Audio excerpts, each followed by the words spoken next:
Все, пошла камера. Ну, заводи. Здравствуйте, мы журналисты из Украины.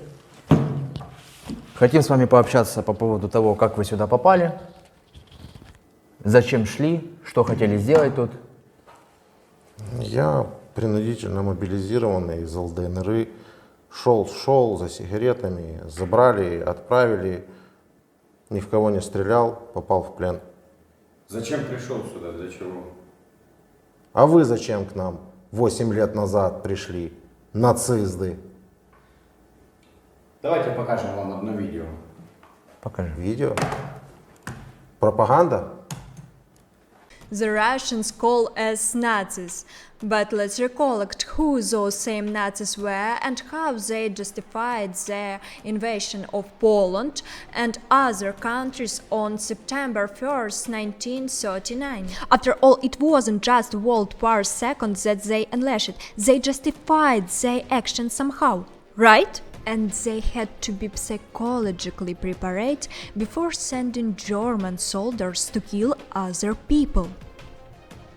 Prepared to the extent that they believed that by killing other people, they were doing something good and right, almost holy.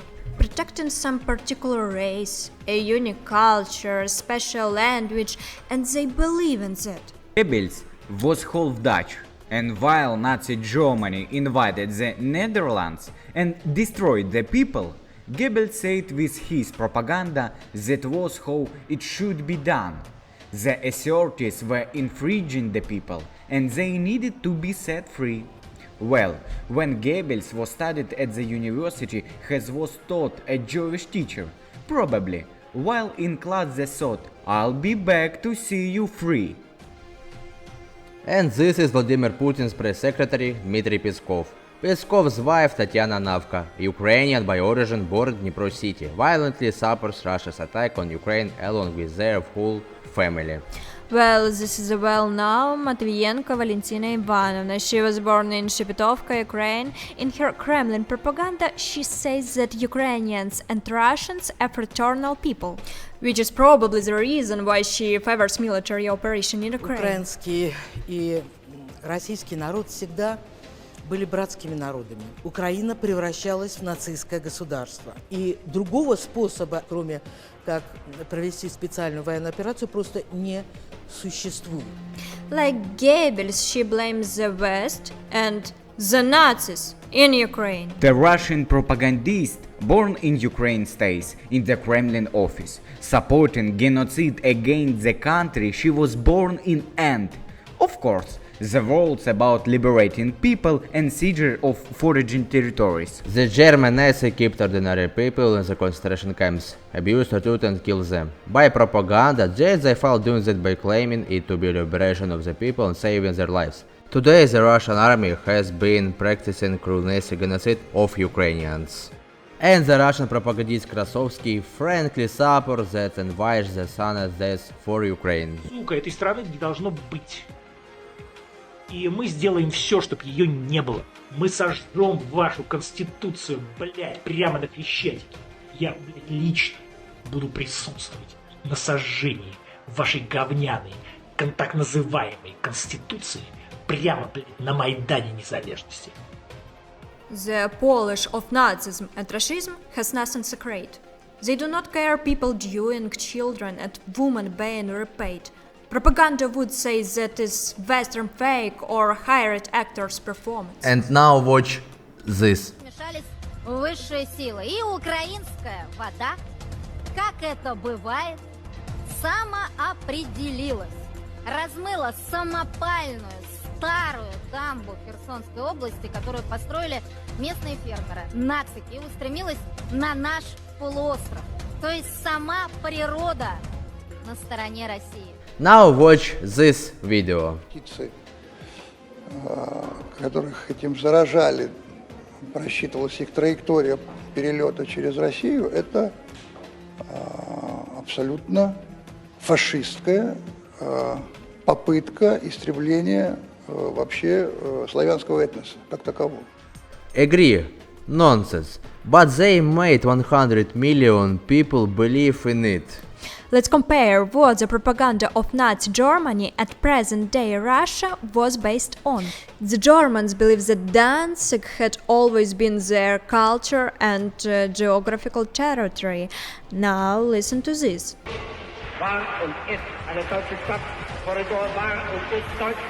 Украина для нас это не просто соседняя страна, это неотъемлемая часть нашей собственной истории, культуры, духовного пространства. Germany Nazi propaganda shooted everywhere the people on eastern territories. We traded wars and wars, so they had to attack and save people. Германский вермахт и его союзники являются единственной защищающей преградой. Probably like the inhabitants of Donbass. Мною принято решение о проведении специальной военной операции. Ее цель – защита людей, которые на протяжении 8 лет подвергаются издевательствам, геноциду со стороны киевского режима. Adolf Hitler said before the attack that he had no interest in the West and would not capture anyone there. And Vladimir Putin openly states that his plans do not include occupying Ukrainian territories, but liberation only.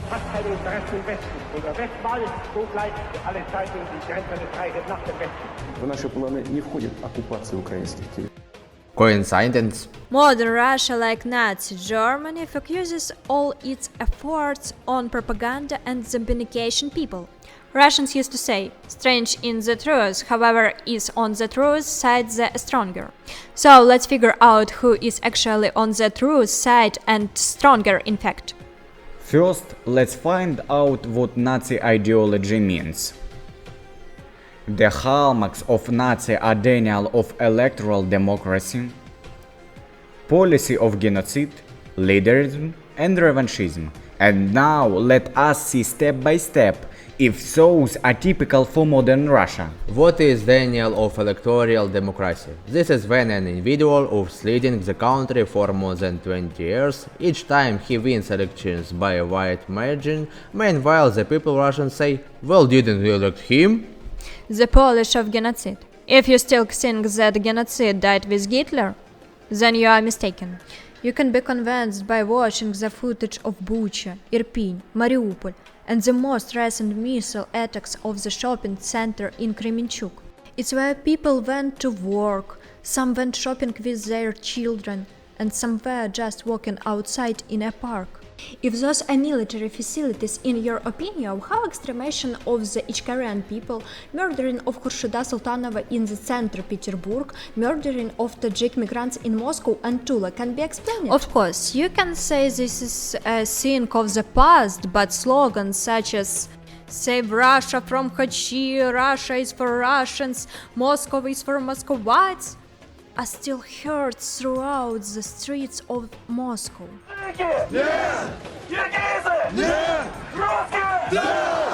Regarding leaderism, it is when the country population does not have the right to doubt their president.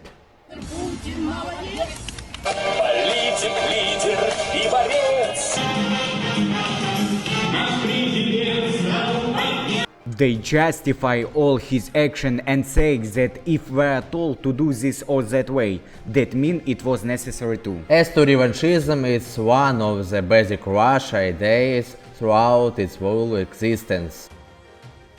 The term revanchism means the desire of the state to return previously lost territories on the political arena by military force. According to Russia, South Ossetia, Transnistria, Donetsk, Lugansk, the Crimea should have been returned home. With what they did on the territory of Ukrainian, Russian troops have repeatedly proven their war policy does not give in to the facts. 1. The veterans of World War II in Ukraine are very horrified of the arrival of Russian world, since they had not seen anything like this even during the Nazi occupation. Жил в Крыму командиром отделения. В общем, 135-й гвардейский танковый полк, 128-я дивизия. А сейчас я знаю, что такое война. Так воевать нельзя. Раз убивать, понимаете, детей, это все танками менять, это знущение из народа. И что, товарищи, это нельзя этого делать. Я знаю Вторая мировая війна, і при Йосипу Вісаріоновичі, при всіх товаришах, такого ж не було. Я ж хорошо пам'ятаю. Of course, they may be representatives of neo-Nazis in any country in the world, but how did it happen that all those characteristics above describe the present-day Russia state so accurately? As is turned out, they are neo-Nazis not only in Kremlin office, but in the Russian army as well. Let us remember Donbass 2014, it was already then that some volunteers with Nazi inspiration came to Ukraine. As their grandfathers once fought against German invaders, this is time the defenders of motherland came to liberate free Ukrainians. But this time they seem to be fighting and could the opposite side, inspired by the ideas of Third Reich. One of the leaders of such movements is the nationalistic activist Alexander Barkashov, who since 2014 has been recruiting terrorists for Liberation Donbass on the grounds of shooting the Ukrainians, and has also organized pseudo-referendums. Нам не помогут, Россия, если не войдет, то все, нам Я отменяю 11 числа референдум, потому что он не проведется. Его невозможно будет законно провести. Просто невозможно. Пока эти здесь. Дим, отменять нельзя никак. Получится, что вы испугались, понимаешь? Нет, не испугались, просто мы его не проведем. Нас не готово. Вы в парке все что угодно, напишите, что 99%, бля. Вы что? Вы как дети, будете ходить, бумажку собирать. Все, я понял. The policy of his Russian National Unity Party is no different from Hitler policies, and the party fans don't mind practicing Sieg Heil on the Red Square in Moscow. Alexander's son, Pyotr Barkashov, is not that far from the political views and intention of his father when showing full support of the extreme right-wing national organization. Another striking example of neo-Nazi in Donbass is Alexey Milchakov, under the nickname Free Thought Serb. Я нацист. Я прям говорю, я нацист. Можно руку вскинуть.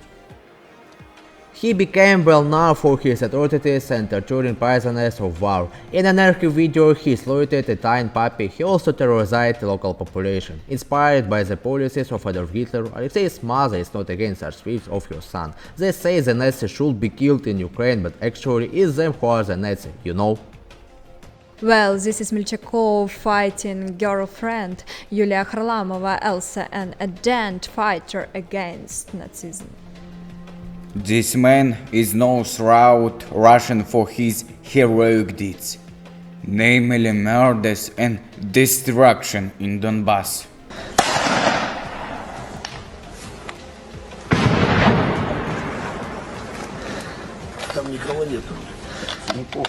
Arsen Pavlov, also known as Motorola, became famous due to the so-called rescue in Donbass from the Nazi. He told about that in one of interviews. After the Nazi announced that 10 Russians would be killed for each one of them, I saw no point in waiting for the threat to become a reality. That so-called liberation from Nazis seems to have decided to become one of the real Nazis, since his actions are distinguished but particular cruelty and inhumanity.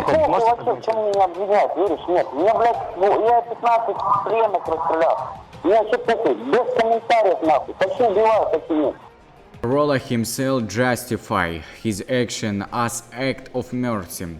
For example, when he shot one of the Ukrainian keyboards, Igor Branovitsky, who remained of the ruins to help his wounded colleagues after the airport terminal had been blown up. Motorola shot Branovitsky in the legs and was surprised that he could still stand. And when wanted to take the keyboard to the hospital, Motorola shot him in the temple and presented that as an act of mercy.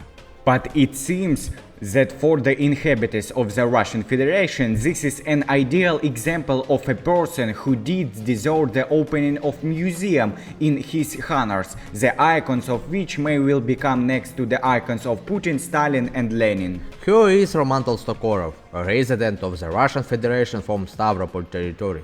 Obviously, he also came to liberate Ukrainian people from neo-Nazis. Who is representative of the Russia world?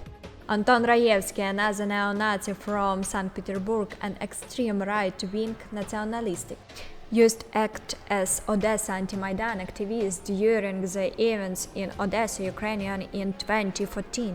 He fought against the Nazis in Donbass 2014, guided by Igor Strelkov. After 2014, the career of the anti-fascist repeatedly went up, and Anton joined the LDPR party headed by the late Volodymyr Zhirinovsky. He was nominated in Orel region, Russian Federation. There was simply no better option of the campaign. A symbol of the present-day Russia army and Hitler battalions are identical, so same Z and V seen on the invaders' equipment as a symbol of Nazi Germany that had been also parodied. Here on the screen there is a photo of Henry Himmler, one of the leading figures of Nazi Germany. In the other world, Henry was Hitler's right hand. Does the patch on his uniform remind you of anything? Regarding neo-Nazism in Russia, we decided to talk to Mark Feigin, a politician and activist. Те, кто сейчас воюет в Украине со стороны России, среди них есть тоже нацисты, крайне правые, ультраправые, эти ориентированы на государство, на режим, на Путина. Посмотрите, я вообще считаю, что в Украине явления нацизма нет. Оно даже лучше представлено в России. Почему? Потому что Украина национальное государство. Там хоть турок будет президентом, но она не перестанет быть национальным государством, потому что нация политическая, украинцы, да, она может быть гетерогенной. В ней могут быть разные народы, волей-неволей сцепленные в одну нацию, а их приоритеты национальная государственность. Почему в России это более естественное явление? Потому что Россия претендует на роль империи, на некую внешнюю экспансию. Какая вот Украина внешняя экспансия? Куда? Это, безусловно, был жупел пропагандистский, для того, чтобы оболванить собственное население, которому у него стереотипизированное сознание. Давайте мы будем нажимать на педаль, деды воевали, вот весь это стандартное победобесие, да? Оно легче воспринимается, потому что долгие десятилетия это унавашивали. И поэтому проще сказать, там нацисты, все, мы должны их всех убить. Задача Путина состоит в том, чтобы уничтожить не просто государственность украинскую, вот, чтобы ее вообще не было больше никогда, а именно уничтожить украинскую нацию как носительницу культурного, национального, исторического, религиозного и так далее самосознания украинского народа, чтобы не было вообще украинской нации ни в каком виде. Украинский народ отдельный народ никогда, пусть он славянский народ, но он никакой, не русский народ, не имеет никакого отношения к русскому народу. Вот это надо уничтожить, поэтому и стоит такая цель. Что сделал Путин? Путин, конечно, повторяет практики Германии 30-х годов. С точки зрения милитаризма. Конечно, это 100%. Это 1 к 1. Он в этом смысле абсолютный Гитлер. А какая история у Путина? Куда? Он то советское прошлое боготворит, то рассказывает нам про Петра Первого. Он никак не может определиться, откуда он. А все из-за его безродности. Он из ниоткуда. Ни идеологически, ни национально, ни исторически. Он ниоткуда. Вообще у него нет никаких корней. Он из спецслужбы. Он чекист. Практика. Политическая практика Путина, она является производной от того, что делала нацистская Германия в 30-х годах. Да? То обоснование, которое привносится в это во всем, степень милитаризма, геноцид, убийство мирных граждан, которые вообще не при делах, как бы с чего бы вот прийти, вы несете якобы какой-то русский мир, убивая тех же русских, в том числе, ну, русскоязычных, условно, да, неважно, украинцев убивая и так далее. Но Путин, не читай ему, он же никто, он же пустота полная. Поэтому на самом деле все это притворное, все не настоящее. Вся их империя рухнет именно в силу причины этих же. Что он может дать вообще Украине в принципе? Путин и все его окружение. Весь этот русский мир. Ничего. Поэтому на самом деле здесь имеет значение, я повторяю, не атрибутика, а сама политическая практика. Она кончится так же плачевно, как у Гитлера.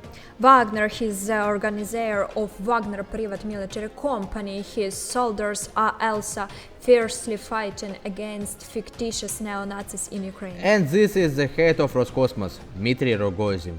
Violently was assaulting Hitler on a Russian march somewhere in Russia. Most recently, Dmitry congratulated his citizens on the Day of Russia against the background on a flying rocket. Is that not open nazism in your opinion? And this is Sergei Kolesnik, a neo-Nazist recruiter from the DNR, namely Makiyevka. Макеевка, центрально-городской район. Вот, забрали документы у мужа и требуют, чтобы его сейчас увезли. Документы не отдают. Идет, говорят, всеобщая мобилизация, хотя военное положение не введено.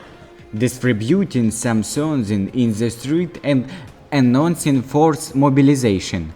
He also wants to liberate Ukrainian from neo-Nazis, no matter of his tattoos. And he is the head of the DNR terrorist organization, Denis Pushilin, who is handed caravat to the neo-Nazi invader. The man with neo-Nazi symbol is Senior Lieutenant Roman Vorobyov. Pushilin rewarded him with the Jewish Cross to 2nd grade. Vorobyov has 2 chevrons with neo-Nazi symbol and his arm. The first symbol is the death-head Totenkampf. In Nazi Germany, it meant readiness to sacrifice one's life for the Führer. It was the emblem of the 30th Panzer Division Totenkampf and the death-head unit, the guard of concentration camps, whose symbols were present on the SS unit uniform. Second chevron on Vorobyov arms has Volknut, various knut, which is an old Scandinavian symbol used but why racist? Белый русский человек, могущественный воин может построить великую Российскую империю. Often by supporters of neo-pagan cults of racist views, as a symbol of connection with the old Scandinavian, and it shows the willingness die for the sake of the god Odin and the northern or Nordic race. As turned out, it's not only the Russian army that has the ideology of Nazism, it's the Russian folk themselves that were not against such a government that suits totalitarian regime. Let's remember the Russian March, which traditionally takes place on November 4th in Russia. The participants of the march vehemently come out with Nazi symbol, with all they heard. They make a message from the earth to the sun, as once done by Germans in Hitler Germany. On the right is a correspondent of the Russian state resource RIA News, who came to cover the denazification of Ukraine. On the left is his friend with Heinrich Himmler tattoo. The name of the reporter is Gleb Hervier, who also has other strange tattoos. Indeed, there are Nazis in Ukraine, but there is one nuance. Nazis came from Russia. Let's remember the late Maxim Marcinkevich, nicknamed Tesak, previously shown on Russian television, where there is just no place for Nazism.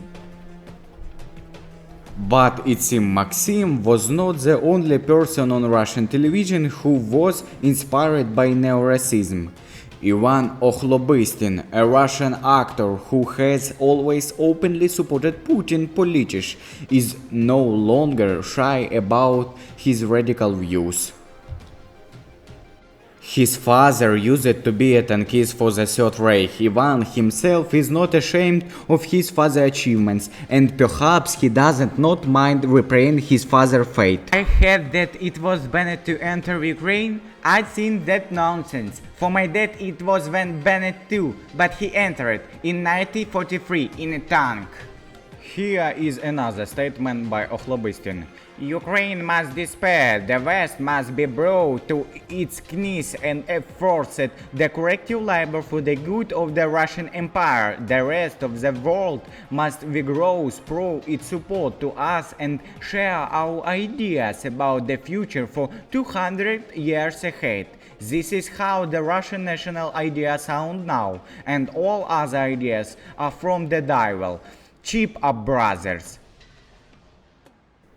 It was an open example of Nazism. During the reign of Hitler in 1936, the Hitler Youth Nazi organization was created, in which, according to the Hitler, was the future of Nazi Germany. Even children took part in the organization, and the Nazi nuns were already hammering into their heads.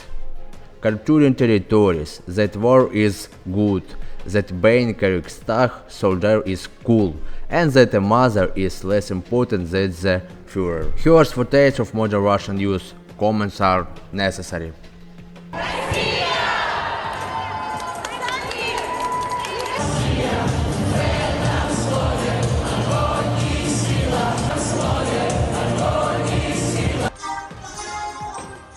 Мы патриоты России, здесь наша Родина-Мать, чтобы нога иноземца не осквернила тебя. Я верю в Россию, я верю в Россию, поверь мне. The claimed reason for Russia's attack upon Ukraine is that Nazis seized power and infringed on the people here. But how did it happen that fans of Hitler culture come to fight against the neo-Nazis? By imitating Hitler's speeches and habits, Putin seems to have played too much, claiming to be a Führer of Third Reich. Nazism is not about swastika or tattoos on one's back, first of all about the third of the death innocent people. It is a crazy idea of nationalism. It is the use of inhuman and brutal methods. Methods of attack and justification of cruelty for the sake of the so-called good intention. If it is considered being a noble thing to be a Nazi in Russia, then just stay there as there is not acceptable for the civilized world. We hope that the current government of Russia will end some way in Nazi Germany, and there will be a real denazification. Исходя из этого видео, получается так, что нацизм в Украине это был всего лишь предлог для вторжения в Украину? Да. А вторжение на чужие земли это и есть нацизм? Да. Именно так. И получается, что 8 лет назад Украина пришла вовсе не к нам, а к себе, потому что Донбасс это Украина. Абсолютно правильно.